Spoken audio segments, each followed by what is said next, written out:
The 2021 Sonata Hybrid from Hyundai is a very interesting proposition indeed. It's a sleek and comfortable sedan with great technology, and what is that I hear? Free energy from the sun? Let's take a closer look. The Sonata is filled with these very unique styling elements, like this LED daytime running light that turns into a chrome strip, and then that chrome strip continues in this lasso effect around the windows. You have creases and angles all around the car, and a very nice looking light bar across the back. The Sonata is a very handsome vehicle, and Hyundai did a great job making it stand out in the ever-shrinking category of midsize sedans. That very nice styling and those high MPG numbers does mean that this Sonata has a sloping roof, so let's see what that means for rear seat headroom.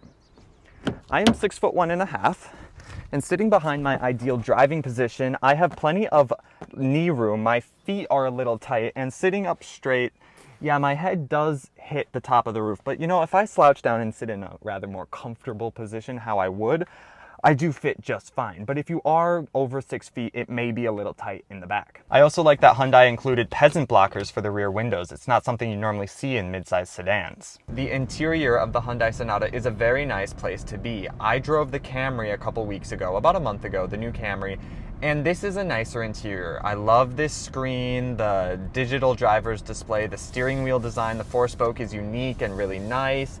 The climate controls are all, it looks very upscale. And one thing that adds to that upscale look is the fact that there are no cheap black plastic buttons in this interior. There are plastic buttons, but they're all color matched to whatever surface they're on. For example, there are gray plastic buttons on the steering wheel that matches the gray steering wheel. There are light gray, kind of cream colored buttons for the window switches on the door, and there are piano black buttons, which piano black isn't my favorite because it gets all fingerprinty, but there's piano black buttons down in the center console. That just makes it feel so much more tightly integrated and designed. These black buttons don't really stick out like a sore thumb, and it also shows how much effort Hyundai put into this interior to make everything feel upscale and premium. And the technology in this interior is great. The screen is very easy to use and very responsive. It has Apple CarPlay and Android Auto, which is all you need in an infotainment system. And it also has this really cool hybrid display that shows you what is powering your car and where the energy from your wheels, if it's going into the battery, and how the solar panel is playing into effect too. It's a very interesting screen to look at, and I love that it's there. The digital gauge cluster, Hyundai makes one of the best in the industry. Now, it doesn't do your map on the gauge cluster, but it does your speed, your tachometer. The tachometer is a little unique because this is a hybrid. It shows you when you're charging the battery and when you're doing other things. It can show your driver assistance features, which is what I have it set up for right now, and it's just a very crisp and clear display. Now, one thing that isn't so great is when you cycle through the drive modes, there are these transitions, these graphic transitions in the instrument cluster, and they are very laggy.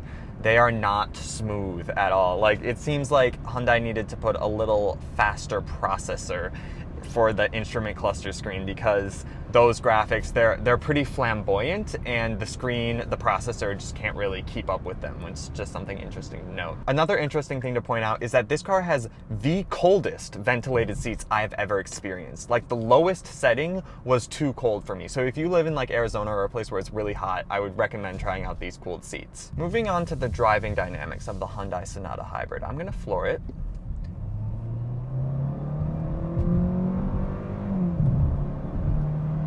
This is in sport mode. All right. So overall, what I would say of the Hyundai Sonata Hybrid is it inspires slow driving. You get a little bit of instant torque from the electric motor and the battery pack. So you get that initial kick, and then it really drops off as things are handed over to the internal combustion engine. You know, this engine is fastest in its higher RPMs.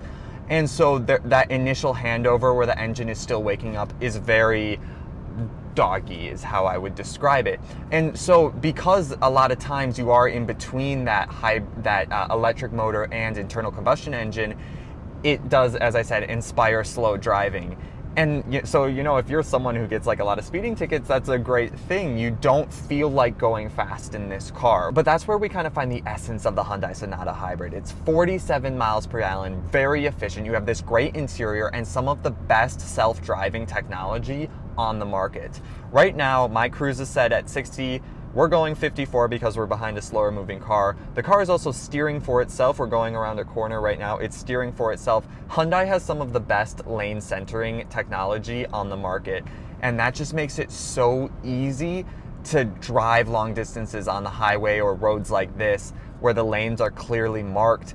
It's so simple to go long distances. And then also because of you have this hybrid powertrain, very efficient, you don't have to fill up with gas all that often. I think this is maybe the ultimate commuter car. Though I will say I don't think the Sonata Hybrid rides as good as that Camry TRD did that I drove about a month ago. And I also don't think these seats are as comfortable as those Camry seats. But that's not to say that the ride is bad or that the seats are uncomfortable. They're not. It's just that Camry had a little softer ride and nicer seats. Another fun thing about this Hyundai Sonata is its hybrid nature. You get great MPG in this car. On this trip alone, I'm averaging 49.6 miles per gallon. And on one trip, when I reset the trip computer while I was on the highway, then to get home, it was about 6.5 miles. I averaged 71 miles per gallon, which was just insane. So trying to get the highest MPG you can is kind of a fun game you can play, and then that also again makes you drive slower, which is safer, and you won't get a ticket and all of that, which is great. You can't choose when you go into electric mode, the car chooses that for you, but occasionally the engine will turn off and you will be driving in only electric mode, and that's really cool. The fastest I've been able to go is 35 miles an hour in pure electric mode on a flat road.